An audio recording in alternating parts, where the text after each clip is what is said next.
There is a new push to send $2,000 to families in need. If passed, it will cost the state about $4 billion from the state surplus. ABC 10's Morgan Rynor covers all things politics. So Morgan, who would qualify for this? Chris, anyone making less than $30,000 a year will get $2,000 per child. Now, I spoke to many advocacy groups behind this push, and they said the reason they back this proposal is because it's backed on hard evidence.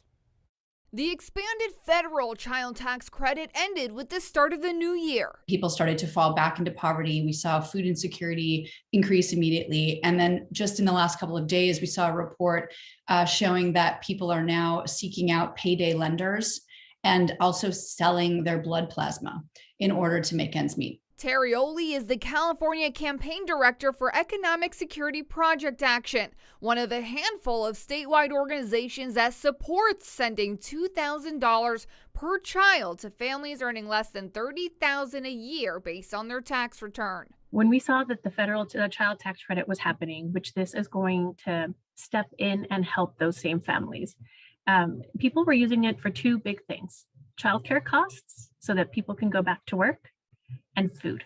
Los Angeles Assemblymember Miguel Santiago is bringing it closer to reality, authoring AB 2589. We have in California about 1.7 million children who will go hungry, who will fall back into poverty. So we desperately need to do something about it. And plus, we have historic surpluses. While they tell me they have not heard any opposition to it yet, they know it's going to be an uphill battle. We're very realistic about our chances and the fact that there are multiple proposals for how to get economic relief into households in California. And we absolutely acknowledge that everyone is experiencing the pinch. Everyone that goes to fill up their gas tank feels it. Everyone that goes to the grocery store feels it.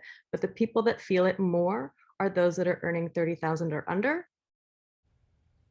The May budget revision is quickly approaching, and that's when the legislature will really have to have these deep conversations about which proposal or proposals they want to include in their package on how to spend the huge surplus we have. Important note, the Assembly Republican leader did tell me in a statement that this plan will help the most vulnerable families in the state, and yet he still believes more needs to be done sooner, Chris. And Morgan, I know the bill was heard in committee this week. What happens next? Santiago did tell me it will be voted on next week to see if it should move forward in the process. Okay, keep us posted, Morgan. Thank you.